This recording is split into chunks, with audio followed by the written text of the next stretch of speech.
Volet et là on attaque. Donc concernant la jeunesse et l'école, quelle est votre politique au sujet des jeunes qui quittent définitivement le milieu scolaire trop tôt dans la ville d'Avon? Voilà, vous parlez à un professionnel, hein, c'est pas parce que je suis à la retraite, mais ça a toujours été comme ça. C'est pas acceptable. On ne peut pas laisser des gosses partir dans la nature sans savoir lire, sans savoir écrire, sans savoir compter, qui se sentent rejetés en plus, parce que le racisme il dit pas son nom. Hein. Moi je vous dis que ma grand-mère était musulmane, ça se voit pas. Ben vous, ça se voit mieux que moi. Hein, voilà. Donc c'est inacceptable de laisser partir des gosses comme ça. C'est-à-dire quand même qu'on a de très beaux succès scolaires avec l'élite musulmane, enfin française musulmane. Très très beau. Regardez Mosaïque dont je vous parlais tout à l'heure. Vous allez voir les têtes qu'elle a. Si, il y avait, comment elle s'appelait, Fadela Mara, ma copine Fadela, avec qui on a fait Mosaïque. Allez interviewer Fadela, vous verrez. Non? Ah bon? Au niveau de la sécurité, du trafic de drogue, de la délinquance, comment comptez-vous y remédier? Pourquoi vous parlez de délinquance dès qu'on parle de musulmans? Ah non, mais du tout, ça fait partie d'un programme politique, la sécurité. Oui, dans la lutte contre la délinquance, c'est simple.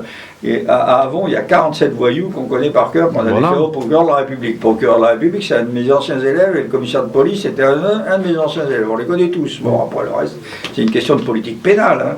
On a entendu Mme Taubira, plus grand respect pour Mme Taubira, mais enfin quand même.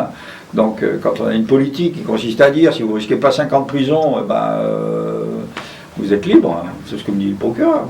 Pourquoi voulez-vous poursuivre? La police, elle arrête. Alors moi, je vais mettre quand même des caméras pour encore une fois surveiller la délinquance venue d'ailleurs. La Note, on la connaît, c'est une ville de 15 000 habitants, il y a 47,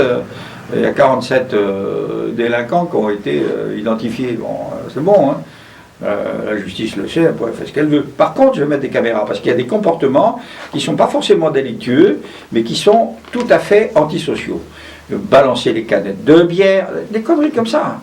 Bon, la drogue, tout le monde le connaît, les flics savent très bien où ça se passe. J'y ai amené même un sous-préfet visiter les lieux de vente, mais il y a une sorte de vandalisme. C'est même pas du vandalisme, c'est une attitude antisociale qui consiste à acheter les gobelets de Coca-Cola, de faire du bruit devant les établissements, d'insulter les gens qui passent, de cracher par terre. Ça sont des actes qui seront de toute façon éloignés avec la mise en place de 17 caméras sur la ville, qui font partie d'ailleurs du programme que j'ai présenté. Quels sont les moyens à apporter pour réduire le chômage des jeunes au sein de votre ville, ou des moins jeunes d'ailleurs? Oui, les moins jeunes. Alors ça, c'est une politique qu'on mène avec Pôle emploi. Aujourd'hui, on est à un peu moins de 7% de chômage sur la ville, c'est-à-dire un taux...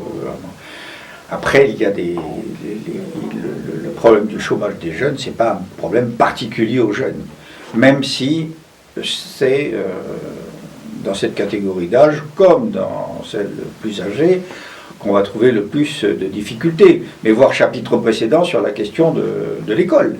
Comprenez que quand on sort, qu'on n'est pas qualifié et qu'on s'appelle Mohamed, on part mal. Désolé de vous dire ça comme ça, mais c'est quand même un vrai problème, ça aussi. Hein. Moi, j'ai ici du personnel maghrébin, j'ai du personnel venu de toutes les nations européennes et d'ailleurs. J'ai jamais eu de problème. La promotion, elle a toujours été parfaite. J'ai les chefs de service maghrébins. Hein, donc, voilà. Sauf que quand tu sors de l'école, que tu n'as pas les moyens, que tu t'appelles Mohamed, machin, ou tu peux t'appeler n'importe quoi, hein, et que ça va pas, tu sais pas lire, écrire, compter, voilà. Ok. Quelle est la situation des comptes de la ville? Ah, excellente. D'abord, la ville est très bien gérée parce que c'est moi qui la gère depuis 20 ans. Donc là, on vient de terminer l'année 2013 avec presque 3 millions d'excédents budgétaires, 3 millions d'euros d'excédents budgétaires, 2,8 pour tout dire. En plus, on n'a pas de dette. La dette est éteinte en 2020, je ne sais plus combien. C'est la dette la plus faible par habitant de toute l'Île-de-France. On va descendre en dessous de 450 euros par habitant. Donc la dette moyenne, c'est 1200. Hein. Donc on est très bas. Donc je promets, c'est ce que je fais d'ailleurs, de baisser les impôts communaux de 1% par an pendant 6 ans. Voilà. Donc, voilà, vous avez répondu à la question suivante concernant justement les impôts locaux. Enfin, si vous avez un message à adresser face caméra aux habitants de Avon... Oui, d'abord c'est un message d'amitié. pas à votre communauté en particulier. Je vous ai déjà dit que la communauté, ce n'était pas la République. Je voudrais d'abord m'adresser à tous mes anciens élèves d'origine ou de religion musulmane, pour les embrasser d'abord, les féliciter de leur succès, parce que ce qu'on ne dit pas, vous comprenez, ce qu'on ne dit pas, c'est que c'est une communauté, si vous voulez utiliser le terme, où le taux de réussite de ceux qui s'intègrent dans la République française est considérable, avec de très très belles situations, avec de très très belles élites. Je compte de nombreux amis dans cette communauté. Je pourrais vous en parler après, si vous voulez. Ce ne sont pas des amis de l'UMP, c'est des amis du Parti Socialiste, mais c'est des copains à moi. Voilà. Merci beaucoup. Bisous. Merci pour cette interview.